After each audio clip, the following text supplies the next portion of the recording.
All right, great. Thank you all for joining. As you can see from my introductory slide here, we are having a webinar where we want to talk about some of the enduring legacy of Howard Kunruether. As I see people joining, I see a lot of very familiar names. I think he was a very important person to a lot of people on this call. And so I think that that we will hopefully have a little bit of time at the end that other people can share some of their messages. But what we would like to do is we're going to kick it off with short opening statements from Paul, followed by Bob, followed by Erwann. And I'll just do all the introductions first. That Paul Slovic is a professor of psychology at the University of Oregon and the president of Decision Research. And he is the leading scholar in the perception of risk. And he will tell more about his work over time and collaborations with Howard. And Robert Meyer is the Frederick H. Ecker MetLife Insurance Professor of Marketing at the Wharton Business School at the University of Pennsylvania. And as a marketing professor, he's had an interest in how people prepare for disasters, and so have also collaborated with Howard through time. And then Erwann Michel-Kerjan is a partner at McKinsey & Company now and is a leader of their insurance and risk work in North America. But I know Erwann from his 10 years that he spent at the Wharton's Risk Management Center. So I'm going to stop sharing right now until Paul tells me he's ready for his pictures. And Paul, would you like to make your remarks first, please? Yes, thank you, Robin, for organizing this tribute to Howard Kunruether. We're all very happy to be part of it. I'm pleased to lead off with a brief remembrance of Howard. I'll talk a little bit about some personal matters towards the end, but Howard was pretty businesslike, and so I'm gonna focus a bit on the research, some of the research adventures that we had. I first met Howard in 1970 at a meeting on natural hazards organized in Boulder, Colorado, by a famed geographer, Gilbert White. As time for the meeting approached, the room was abuzz with excitement about the imminent arrival of some guy named Howard. Shortly after the meeting started, Howard burst through the door. He never walked through, he burst through the door and immediately joined the discussions, full of ideas delivered enthusiastically in a powerful, deep voice. At the break, he made it a point to greet me warmly, and that was the beginning of a scientific collaboration and an equally important friendship that lasted more than 50 years. We published our first paper together, co-authored with Gilbert White in 1974. It was a review of work in geography, economics, and psychology titled Decision Processes, Rationality, and Adjustment to Natural Hazards. It covered a lot of ground, blending the then new psychological work on heuristics and biases with corresponding findings from field observations on floodplains and earthquake zones from studies conducted by White and his students. As we stated in the paper, it is our belief that the results of many recent laboratory studies merge nicely with the observations of geographers in their field studies and help provide a more complete understanding of bounded rationality as it impinges on adjustments to natural hazards. The last paper Howard and I did together was published in 2021, 47 years later, also on behavioral responses to natural disasters. This time from climate change. We called attention to lessons for addressing climate change learned from failures to manage COVID effectively. COVID is known to spread exponentially when each infected person infects more than one additional person. The hallmark of exponential growth is that it seems trivial when the numbers of cases are small, and it is easiest to manage if we act fast. But it suddenly explodes and becomes difficult to contain if we delay.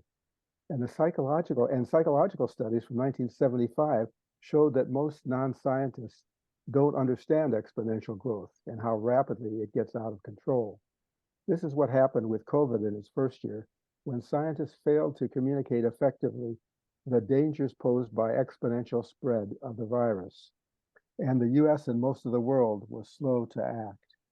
The lesson is to act early before it's too late. Howard and I pointed out that the same thing was happening with climate change processes and impacts that grow exponentially. Act now, we warned, before it is too late.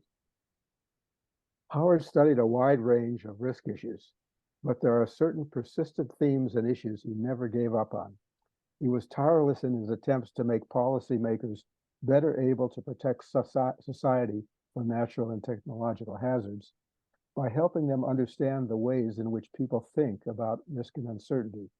He also recognized that understanding risk behavior must come from systematic empirical investigations that employ multiple methods of observation and analysis carried out by multidisciplinary teams. And he made it a point to include diverse groups of scientists and stakeholders, along with industry and government officials, in his work. Howard was a risk taker, eager to encourage his friends and colleagues to join him on new paths towards scientific discovery or exciting bike rides, or new ways to collaborate with him. No one but Howard could have persuaded me to commute to Penn every other week from Oregon to co-teach his decision-making course.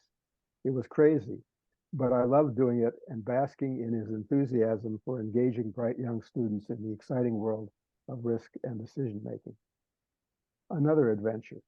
Not long after meeting Howard, this was in the 1970s, I found myself walking alongside him on the hilly streets in San Francisco, knocking on strangers' doors and asking those brave enough to open them whether they had earthquake insurance and why.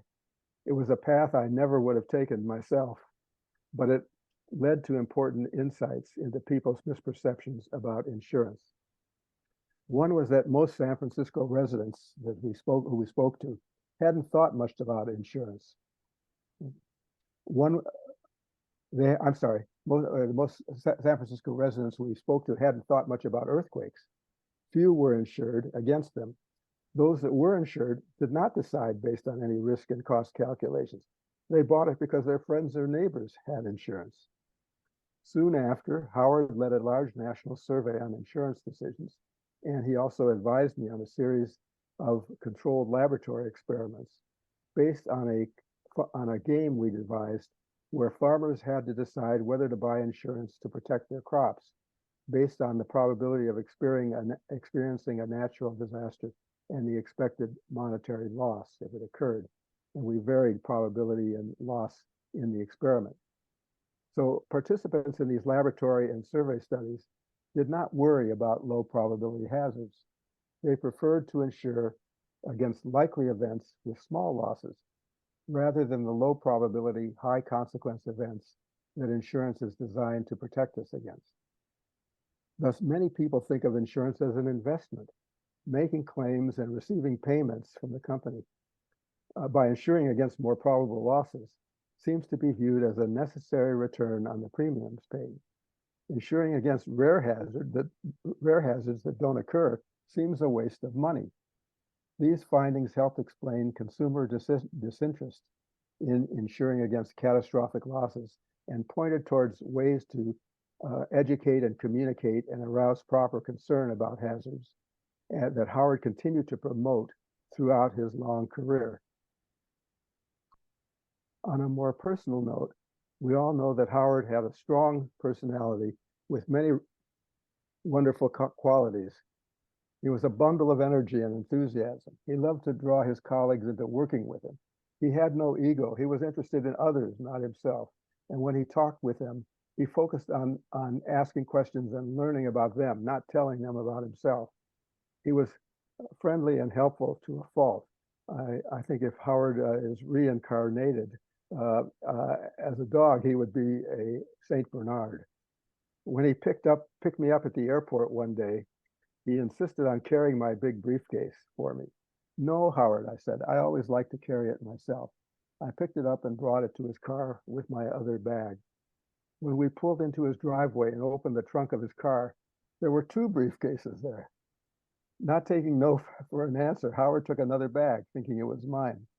Fortunately, the owner's name was on it, and he was not happy when Howard called and jokingly said, I bet you wondered what happened to your bag. Howard Kunruether worked tirelessly in applying decision science to make the world a safer place. Beyond his important scientific contributions, he brightened the lives of all of us who were fortunate to know him. With Robin's help, I'd like to close by showing you just a few photos. Thank you.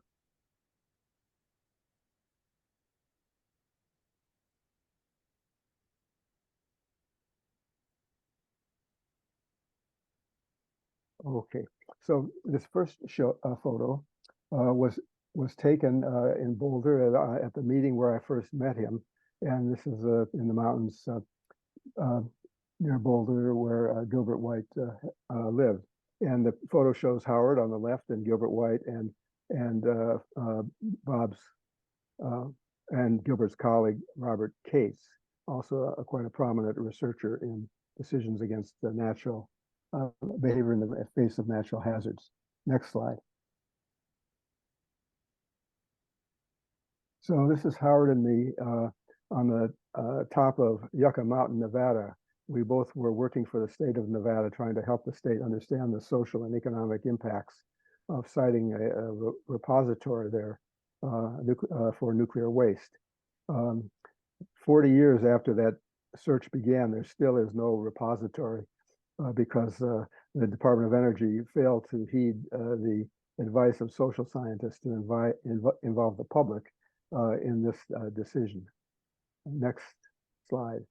So Howard became ill in 2022, I believe, and had surgery for a brain tumor. And I visited him shortly after his surgery, and he was struggling to manage that difficult issue. And this is the department, and we pose here with the first book that we did together in 1978, Disaster Insurance Protection, Public Policy Lessons. Last slide. So he held my hand and squeezed it tightly, and in a sense, we said goodbye. So thank you for listening to these comments, and I look forward to hearing the other presentations. Thank you. All right, thank you, Paul, very, very much. And I will just say that I can see the folks who do have their cameras on. Everybody just got such a big smile on their face that your stories are fabulous and really help us remember just such a caring person. Bob, you get to go next. Yeah, thanks. Yeah, that's a great way to thanks, Paul, for sharing that at the end. I think that if nothing else, anybody that's ever been able to have the opportunity to meet Howard would just know him as simply one of the warmest human beings that I think that's ever been existed on this planet. He's somebody who just basically, it was always about other people, not himself. I remember he was just immodest beyond belief. I remember he would be here, and he made a good income. He was a business school professor, and he did a lot of consulting and so forth. And I remember him saying how we used to be able to take the Chinatown bus to New York because it was like you could save a few dollars on it. Okay, and it was saying, Howard, you make enough money to take the Amtrak, and he goes, yeah, but and so this is just the way Howard was. He was just always giving of himself and so forth, and I think that he was very influential in my own career, and he was very much focused on looking at other people and seeing and looking beyond himself and say, what do these other people have to bring to the world? And I think it's been said to him often that one of his great strengths is he's an amazing connector of people, that he could look at other people and say, let's get these two people, if we could kind of combine this intellect, with this interest and that interest, we're going to do good things. And that's what he was really great at doing. And it always struck me, for example, that when I would go to meetings, everybody knew Howard. Okay, everybody did. And Erwann could resonate with this, is that when we would work with sponsors of the Risk Center, and we go to meetings and so forth. It was really Howard that was the glue that kind of kept it all together. And I always kind of wondered, well, what would happen if, you know, Howard were to leave? I mean, this would all, the glue would be gone and everybody would go in different directions. And he really was that sort of a cohesive agent. And but with respect to kind of more on sort of on the academic side, when I think of what Howard did was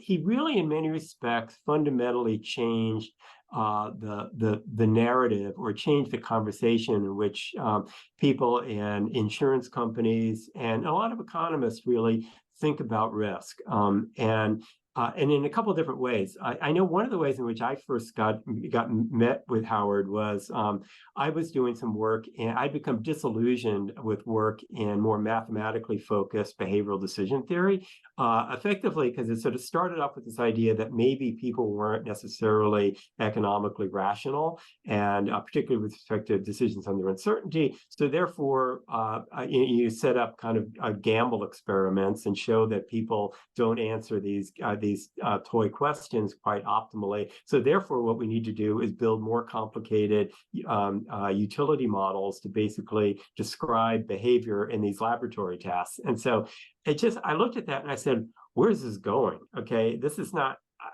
this is not like, when in life do you ever face one of these abstract gamble things, and who would ever use this kind of theory?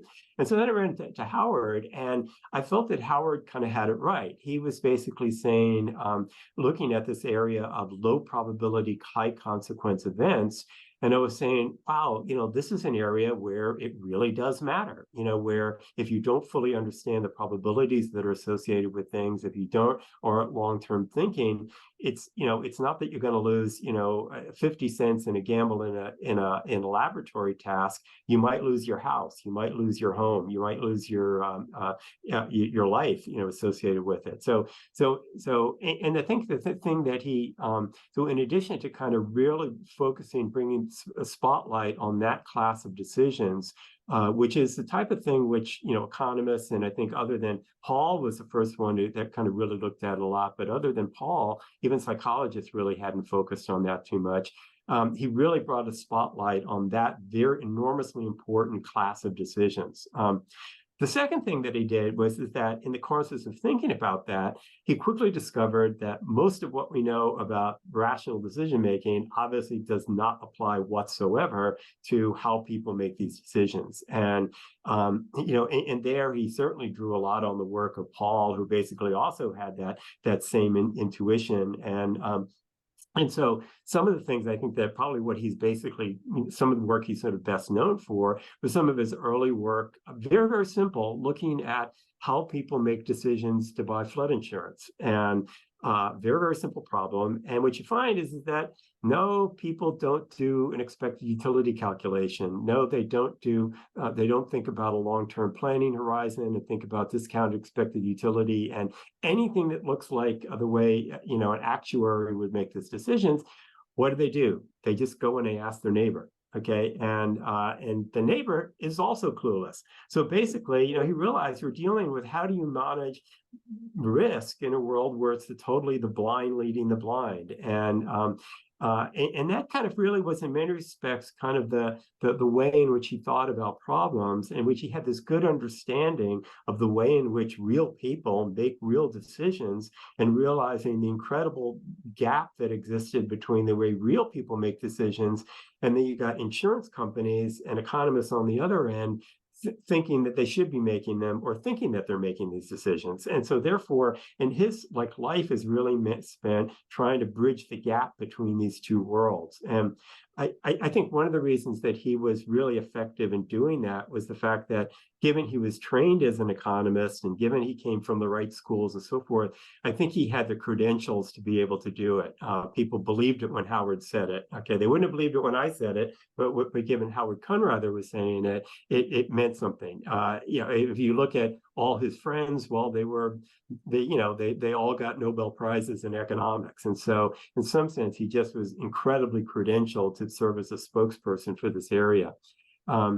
And one of the nice things I had the opportunity for is towards the end of my time at the Risk Center and before he retired, we had the opportunity to kind of collaborate on a book in which we just spent a lot of time thinking about a lot of what he had learned over the years in terms of what are all the different, if people are not making decisions rationally, how are they making them? And what are all the different biases that are associated with decisions under low probability, high consequence events?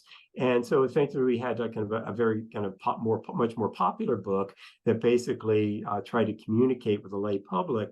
Look, when you're facing these decisions, you're going to make mistakes all the time, and here are the reasons why, and here are sort of a collection of biases that are associated with them. And I had a lot of fun doing that. And I guess another observation I had about him is that it took me, I learned a lot from him, and one of which was he always had like a few themes that he would always use in all his presentations. And there were things like, for years, and everyone remember this, he was trying to sell like long-term insurance, okay? And he would always say, we need to do long-term thinking. We need to encourage long-term thinking, and we need to get people to better understand, describe probabilities in a way that's intuitive to them. And so I remember going to him and saying, and I'd see these couple of talks, and I'd say, well, Howard, you already gave that talk.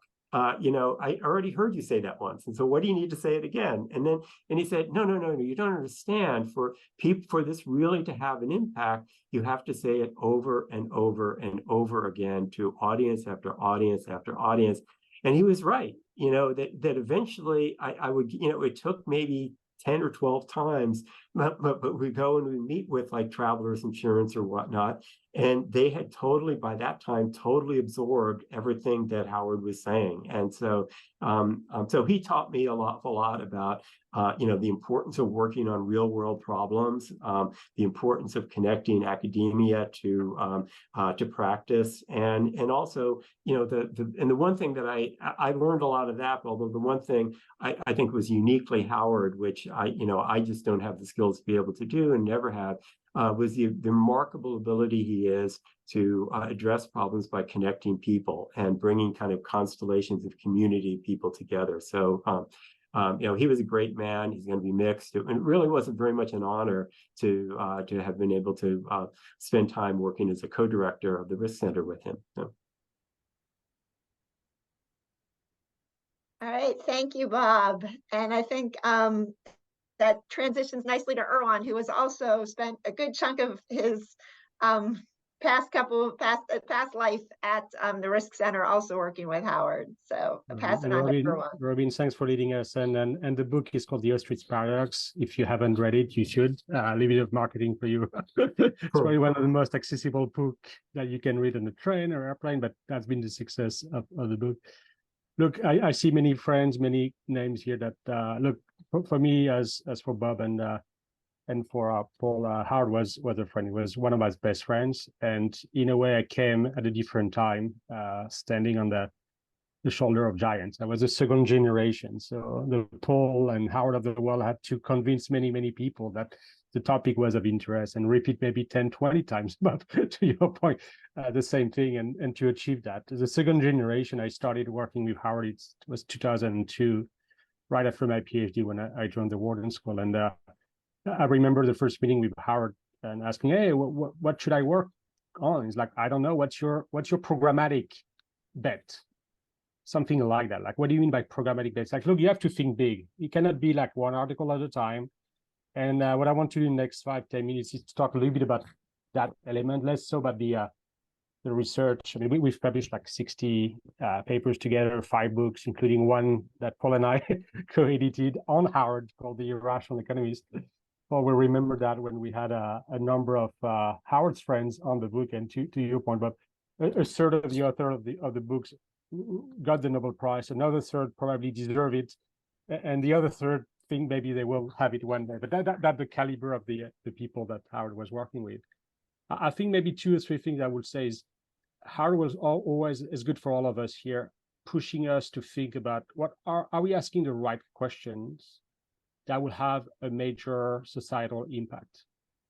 And for me, that has been the frame working with him for 15 years before I left to McKinsey 7 years ago.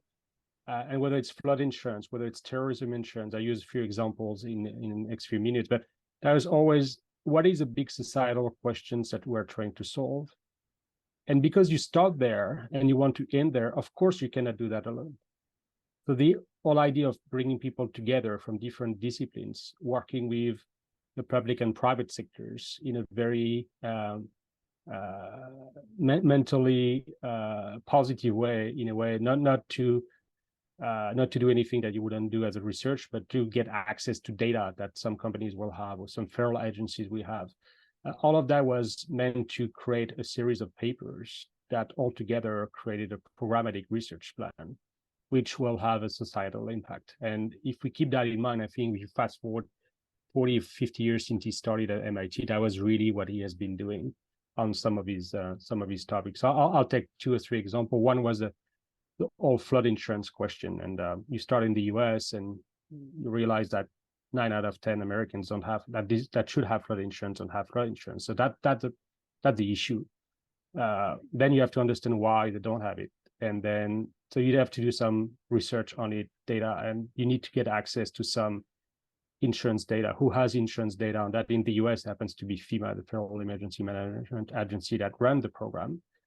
And very quickly, we had a number of meetings with FEMA and convinced FEMA that we as the research committee should have access to some of his database, respecting all the privacy issues. And for about 10 years, we were able to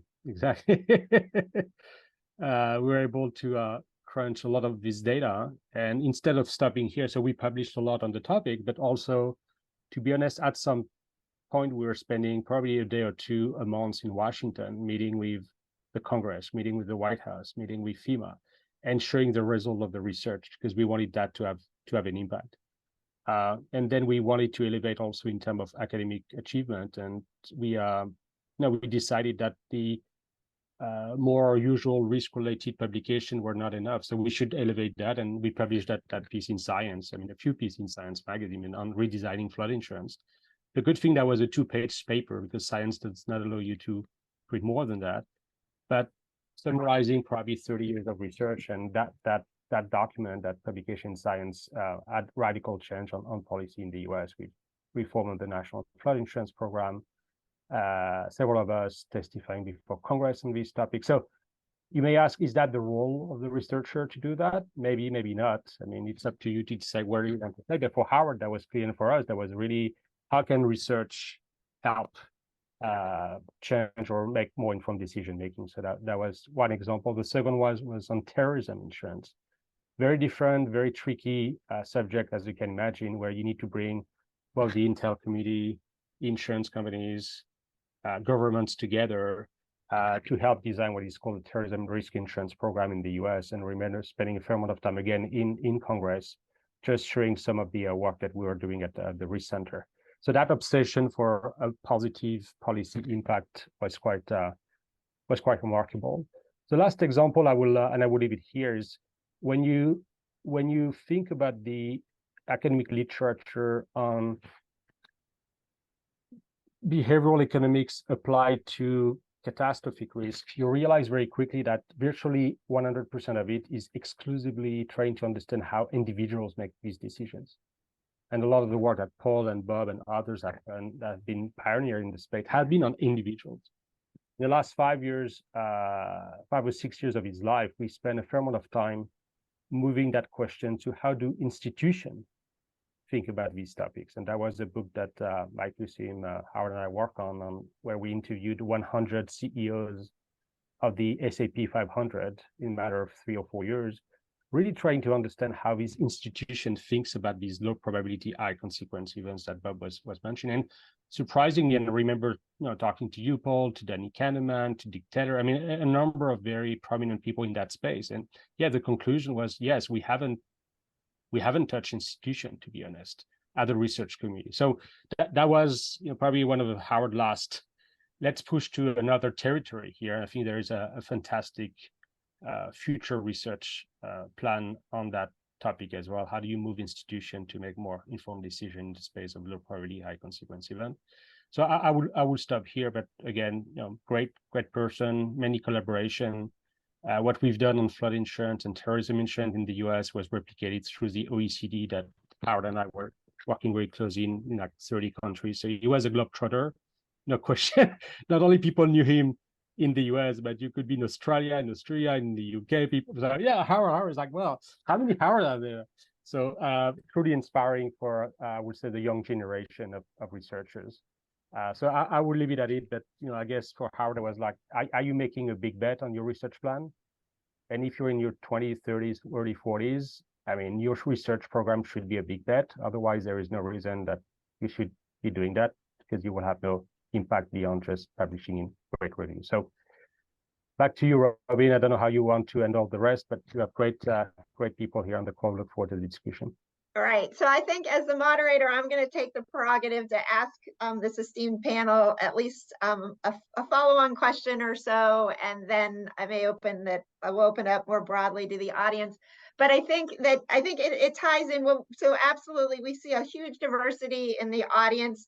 Some from Paul and Howard's generation, some from Erwann's and Mai's generation, some from the generation even after us at some point and things. And we want to continue the work, right?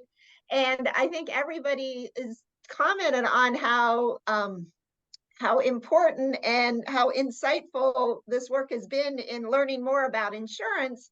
But we still have insurance problems in the US. We have Florida's having the whole state is having huge disaster insurance problems. California is still having huge disaster insurance problems. When people ask me about California disaster, I still remember when I moved out to California in 1995, I'd come from the East Coast and I'd lived in an apartment and I had renter's insurance. And because that's what my family told me to do as a young person, that you're young, you need to have renter's insurance. I moved out to California with State Farm and I said, I need to move my car policy and my renter's policy with you. I now live in California. And they said, car, okay, we'll do. Renter's insurance, we don't do that in California. Like you can't insure anything. We just don't do that. And that was in 1995. And so I think that there's still huge challenges here. And so I guess I would like the panel to see if you have comments on what should we be tackling next. I mean, the problem is clearly not solved. I think to Bob's point, we lost our glue, which we have to figure out how to fix that. But what kind of challenges are we giving to the next generation to be able to try to consider and continue to tackle these problems? And I don't know if do we have an order? Do I want to go in the reverse order? Erwann, you wanna take advice on what we should be doing next? No, I can. I think I said it a little bit already. One is, what are the questions that we're trying to solve? Are they big enough? And to your point, they are big enough. I mean, if you take California, and that's me talking, not as McKinsey. That also tell you that, look, should we complain about insurance company not offering that coverage, or should we actually understand how an insurance company operates? And that insurance company is a business, they have shareholders, and they have capital they can allocate, and they can allocate that capital elsewhere for the benefits of their shareholders and other customers. They will do it. Okay, that's the reality of it. You can dance around it, but that's the reality. Then the next question becomes, okay, well, if we don't have that operating market, what are the other options here? And the other options could be some public-private collaboration. Some other option could be, how do we reduce the exposure to these risks? How do we work with builders to avoid some of these new houses to be built in high-risk areas? So there's a series of levers, and I think that's where you need multiple disciplines working together, because the economist will have one answer, but the geographer another one, the psychologist another one. And I think that's the beauty of how we solve that. In a way, we solve it for terrorism insurance in the US by doing what I just described and bringing people together and doing it. And the TRIA program has been an operating program for about more than 20 years now that has allowed businesses to actually keep their employees and stay abreast, because without insurance, you cannot operate. You cannot build any building, you cannot fly commercial airline. I think the one thing I will say, and then Bob and Paul will chime in, is people think about insurance as at the beginning of this as a somewhat boring technical topic. if you think about insurance as a very sexy topic, because everything is insured, and in the insurance industry is probably one of the largest industry in the world, from your credit card to your car to your health to your pet to your you name it. Then you start seeing the world very differently, and then you think about insurance as public and private insurance, not just a market. You're talking about financial protection. So the question becomes, how do we enhance financial protection in California for the well-being of the world, and what is the role that we can play? I think we can play a major role by showing alternatives, bringing data, doing analysis, doing experiments. So there's a ton we can do to move the needle. Yeah, to me, want to add to that? Okay. Yeah. Oh, no, just said, Erwann is certainly much more the insurance expert than I am. I mean, coming into it, not knowing much at all about kind of the insurance industry, I just found it to be a strange business. Yeah, I think that Howard actually has a book on calling it the most misunderstood industry. And I think it really is, that people, particularly when it comes to, I think people get car insurance, but beyond that, anything like the type of stuff that Howard was involved in terms of property insurance for low probability, high consequence events, it's just beyond people's ability to cope. And I think one of the problems that the insurance industry has is that he was really spent his life trying to bridge, was getting insurance companies to think about their business the way that people who are their customers think about the business. And so it's things like, people think that insurance works like a savings account. So therefore, if I pay my premiums every year and it's been 20 years since I've had to file a claim, why would my rates go up? Because I've saved all this money. Okay, they don't. It's not, and they just don't have any good mental model for how it works. And the other thing, which is also interesting about it, is just the fact that that a lot of insurance companies themselves are subject to a lot of the same biases that the people who they're insuring are. So, for example, there's a lot of myopia and that goes on in insurance companies kind of writing policies at a time when they think that the probability of wildfires or hurricanes or so forth is pretty low. So they set kind of low rates, and all of a sudden they discover that actually their risk exposure is much higher than it was. But then unfortunately they're kind of stuck because all these people have moved into these areas expecting low insurance rates, and then you have regulators that basically come in and say, no, you can't just suddenly quadruple the insurance prices for lower income people that went in under your previous thing. So in some sense, I learned an awful lot from Howard about not just about the insurance, and also from Erwann as well, not just about the insurance industry as a whole, but also the craziness of it from both from their side and the consumer side. Paul, do you want to add on to that?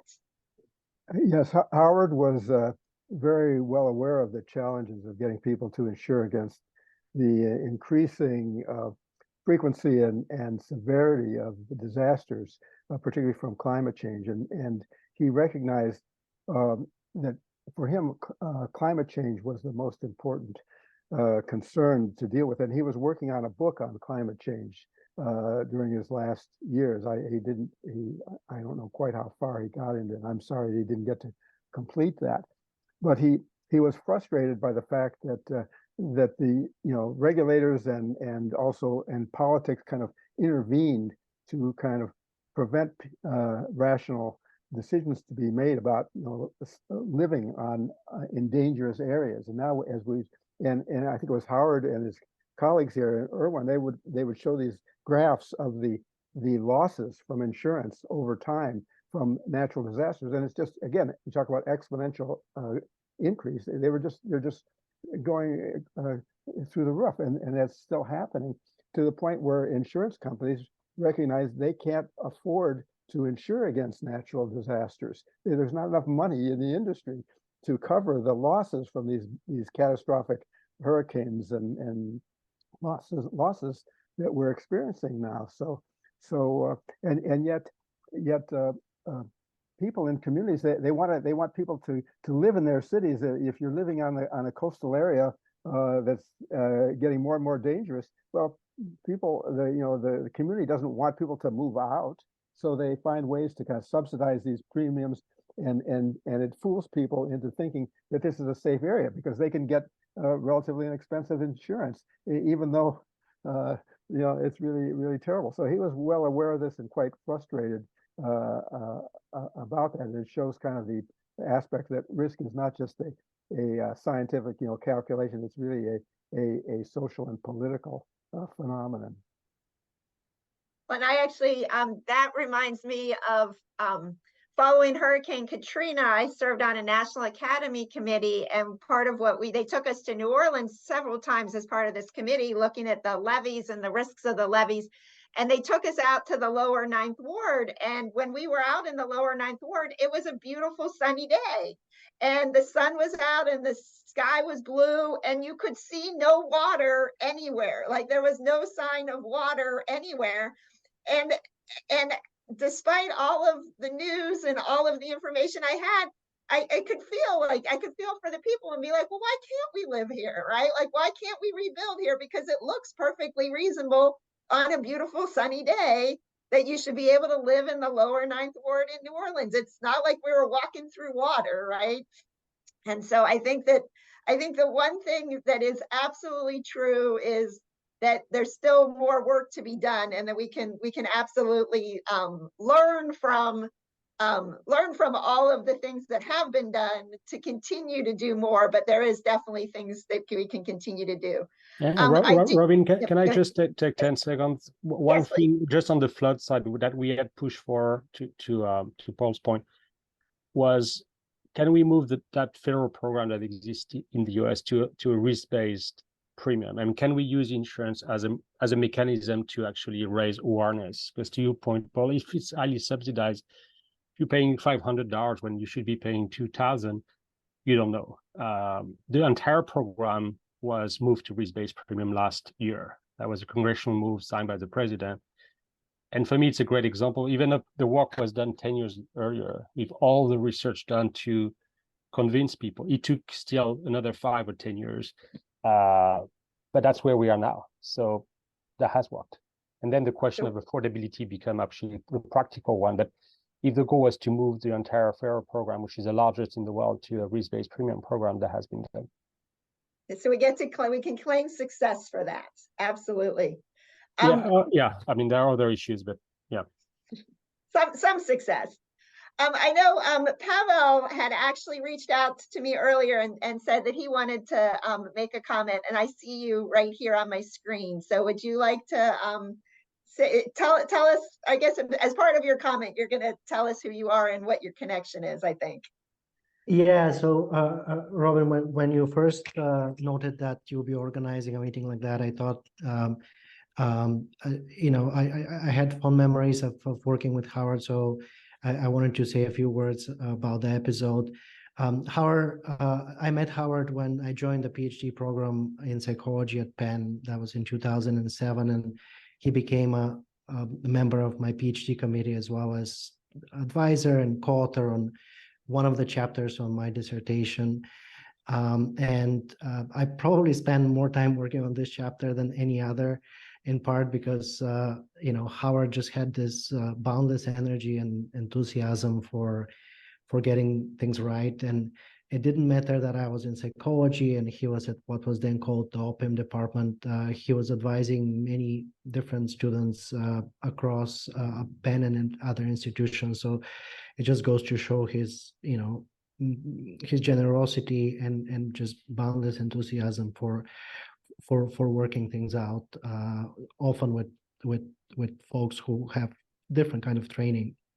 But so the study that we were doing was connected his interest in the interdependent security dilemma, which was something that he had co-developed before we met, with my interest in studying risk-taking for self versus others in groups. But what probably impressed me more than anything else was just Howard's knack for always connecting like small details of the research design. Like this was a laboratory game, but he always wanted to connect the research design to like real world consequences of real people. if we see this result in behavior, what would it imply to an actual insurance design or another real world problem? And so to this date, as I'm starting research projects, I'm always thinking what would Howard say about how this connects to real people? And so I'm very grateful to Howard, both for the collaboration we had, as well as just to introducing me to this mode of thinking that he had about always connecting sometimes very abstract research questions to real world consequences of real people. Well, thank you for sharing. And I think that ties in nicely with Erwann's comment. And part of the goal of this is to sort of maybe motivate people for how we continue the work. And I think Erwann's thing about we have to solve big problems, and your point that they have to have application, like how is this going to have an impact? That these are the problems that we need to be addressing, that we need to be trying to solve, and we need to continue this work. We have a slightly less than 15 minutes left. Do we have some other people could raise their hands if they would like to either ask questions of the panelists, or if you'd actually just like to share your own stories or comments? I think Robin Keller shared one in the chat of where she saw Howard's excellent negotiating skills at work. I think that the message clearly was there. Oh, we have some more pictures here. Is this Robin? Are you sharing this picture? Maybe I'm mute. Let me see. Let me see. Yeah, Robin Keller is sharing this picture. Robin, are you? Yeah, I'm sharing it, but I was muted. Yes. Oh. Okay, it goes with my chat comment. Before I went to NSF, Howard got me to go to NSF for a while as a program director, but he managed to get the panel meeting in spring 1989 to be held in Galiano Island off of Vancouver, which was Ken McCrimmon, a panelist's vacation home. He's in the picture on the far left. And the reason that he got the boss to agree to meet outside of the United States for an NSF panel is that Sarah Lichtenstein in the middle picture had a broken arm. And they said Sarah couldn't possibly travel to Washington, D.C., but she could travel from Oregon up to Galiano Island and meet at the panel meeting. All right, thank you. Thank you for sharing that. We'll see who else is quickly scrolling through hard drives to produce additional pictures, I think. Do I have anybody? No, it's still me. Yeah. Do we have anyone else from the audience who'd like to either ask the panel a question or make their own comment? Give people a minute or two before I say anything else.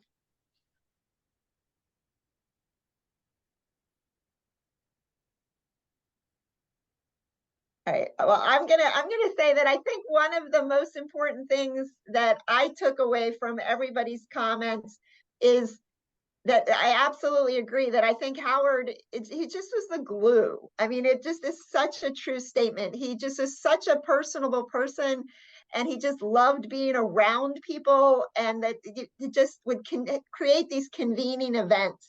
And I think that that's absolutely something that the Decision Analysis Society, the Society of Judgment and Decision Making, all of our various different societies can certainly work towards and work to make sure that we continue to do that.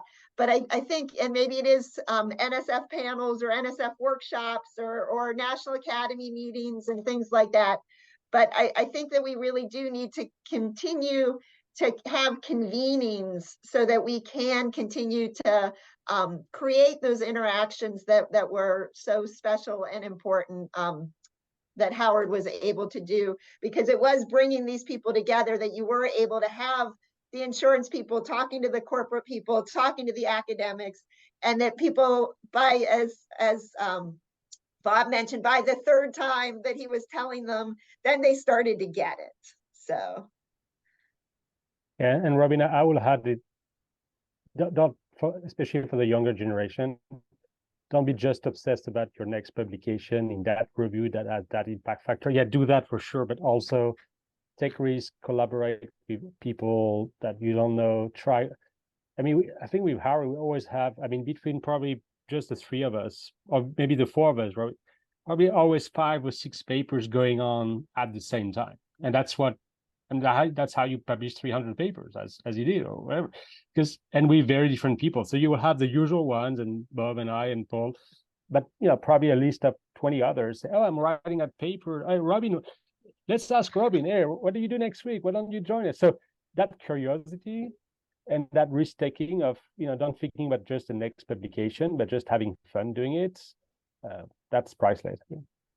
Yeah, I think that kind of building on that, I think one thing that also was interesting about Howard was that like a lesson for younger and older people is he just kind of rejected age as an indicator of anything. Okay, that basically, like, up to the very, very end, he was enormously popular with undergrads, and he was still working with doctoral students and continued to be. And so in some sense, from his point of view, the fact that he was like older and senior didn't mean anything. He was still as active and as energetic, at 80 as he was when he was 20. And in some sense, I think that was a great lesson for everybody, is that basically, it's kind of your ideas and your enthusiasm and your creativity is something which really is timeless. And so I think he was amazing in that regard. And I think the interdisciplinary teams and the mixed methods and the bringing it together is where you can certainly have an impact.